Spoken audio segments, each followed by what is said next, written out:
Commonwealth attorney Jim Updike says Kenneth Stewart was angry about a lot of things and had a plan for revenge. His wife Cindy wouldn't reconcile with him and wouldn't let him visit his son Jonathan as often or as privately as he'd have liked. He stated that he ought to go down there where Cindy and Jonathan were and just kill them, blow them away. We're going to show that's exactly what he did. But the defense says his plan was not to kill his family, but himself, remorseful over the separation. He decided to take his own life, that he couldn't stand it any longer. And he got a gun. And he went to see his family one last time. After opening statements, jurors heard Ruth Schultz recall her gruesome Mother's Day find and later saw the graphic police videotape as described.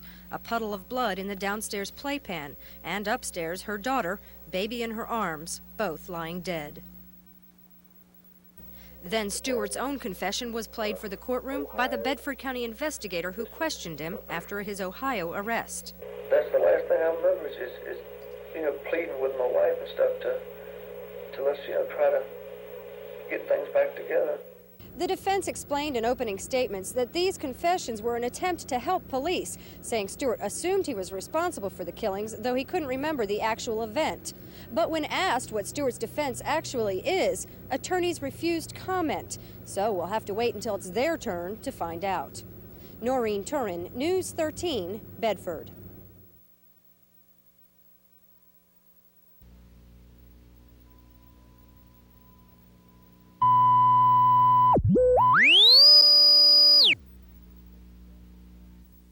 He then stated that, what's the warrant for? And I told him it was for a double homicide of his family. And he stated something like, what kind of a monster could kill his family?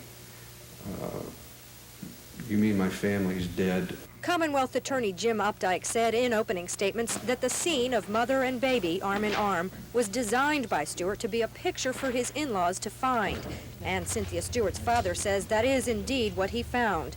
Plus, he testified it would have taken a concerted effort to lock the front door back, as it was found the day of the murders. And in September, 4 months after the murders, Stewart told Bedford County Deputy George Anderson he remembered where he had thrown the gun. Stewart once again said he wanted justice, the electric chair, but still couldn't remember the actual event.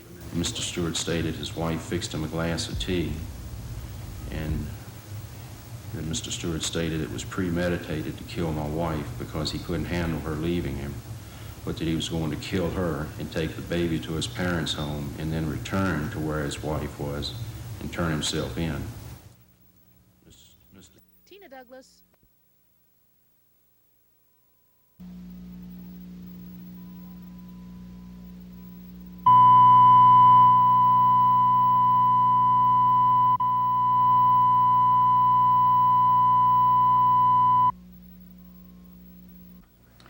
We, the jury, find the defendant guilty of first-degree murder of Cynthia Jean Stewart as charged in the indictment.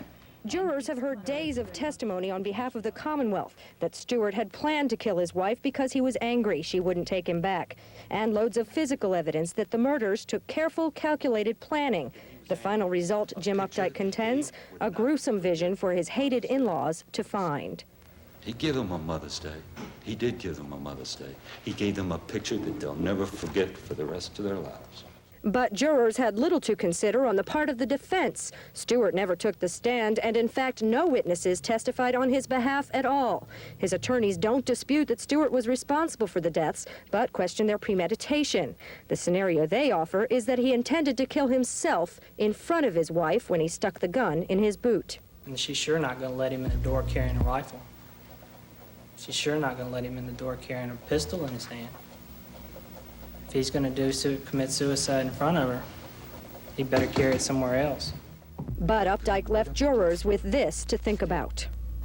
This man can walk over there and get that close to his own flesh and blood and fire once, twice,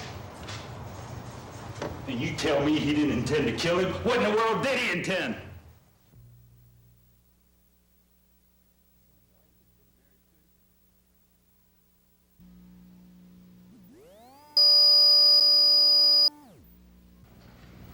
We, the jury, find the defendant guilty of capital murder of Jonathan Edward Jurors Stewart, apparently as charged in the believed indictment. Commonwealth Attorney Jim Updike's version of the gruesome Mother's Day murders, that Kenneth Stewart planned the murders, went to the house with a gun in his boot, shot wife Cynthia twice in the head at close range, and did the same to his infant son, then brought baby Jonathan upstairs to his mother's arms, hoping his in-laws would discover the vision he had left.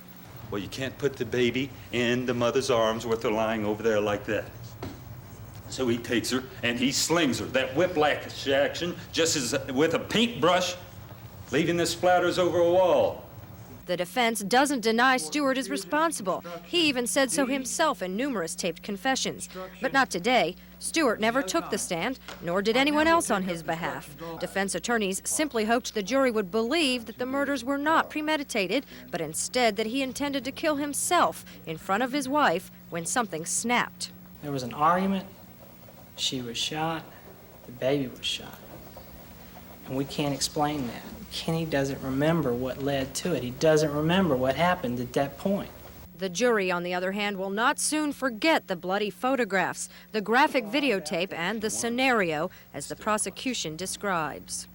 This man can walk over there and get that close to his own flesh and blood and fire once, twice.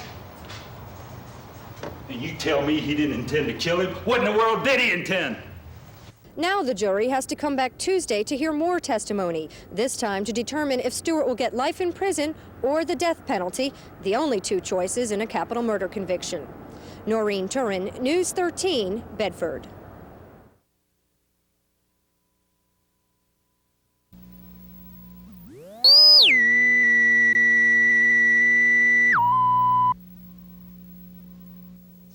Defense attorney Webster Hoagland detailed Kenneth Stewart's history for the jury. So abused as a child that the only way to cope was by drug and alcohol abuse, and so depressed about the breakup of his marriage that he couldn't cope with that either.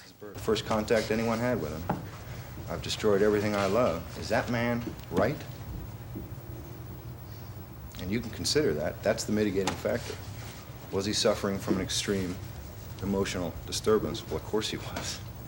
But each and every one of these jurors were convinced by the Commonwealth that Kenneth Stewart could be a future danger to society. They also found that the shooting deaths of Cynthia and Jonathan Stewart were so vile that the death penalty is a just punishment. Commonwealth Attorney Jim Updike argued nothing could be more vile than shooting a baby at point-blank range. I felt that the main issue was the fact that he had killed his son and his wife. And I felt that that was what really mattered in the case, and would guess that's what the jury thought really mattered. Cynthia Stewart's parents say justice is done in some ways. Will you ever be able to forget? No, you'll never do that. No, absolutely not. I'll never forget their births either. Yeah. But I mean, these are things that you have to learn to live with, and that's it. And Kenneth Stewart, who asked for the death penalty several times since the murders, says he agrees with the jury as well. Stuff, and I'm, think justice has been done. You asked for the death penalty before. Are you going to try and fight it now? No, ma'am, I don't think so. Defense attorneys left the courthouse without commenting, but even though Stewart says he doesn't plan to fight it, by law this case will automatically be appealed. Noreen, Turyn, News 13, Bedford.